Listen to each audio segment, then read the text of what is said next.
ఈ రోజుకి వాళ్ళు తీర్థాన్ని మార్చుకోవట్లేదు. చాలా తక్కువ సార్లు గత ప్రభుత్వం గురించి మాట్లాడతారు. వాళ్ళు ఈ రోజుకి వాళ్ళ బూతులు మారట్లేదు, వాళ్ళ బుద్ధులు మారట్లేదు. నేను ఇంకా మీరు సామాజిక మాధ్యమాల్లో తిడుతూనే ఉన్నారు. మళ్ళీ ఇంకొకసారి హెచ్చరిస్తున్నా. పిఠాపురంలో ఒకసారి చెప్పాను మీకు, మళ్ళీ మీరు కూర్చొని పాత పద్ధతిలో కనుక మళ్ళీ నాయకులు మళ్ళీ మీరు పిచ్చి ప్రలాపనలు చేస్తే పర్యవసానాలు చాలా తీవ్రంగా ఉంటాయి, గుర్తుపెట్టుకోండి. మిమ్మల్ని మీరు కానీ మీ నాయకులు కానీ మీరు ఒక క్రమబద్ధంగా ఒక పద్ధతిలో మమ్మల్ని విమర్శిస్తే తప్పులను మేము సరిదిద్దుకుంటాం, వివరణిస్తాం.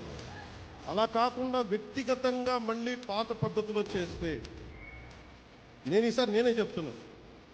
మీరు పవన్ కళ్యాణ్ మంచితనం చూశారు, పవన్ కళ్యాణ్ సహనం చూశారు, పవన్ కళ్యాణ్ గట్టితనం మీరు చూడలేదు. దయచేసి అక్కడ తీసుకెళ్ళకండి, ఎందుకంటే నాకు క్షమ ఉండదు నా దగ్గర.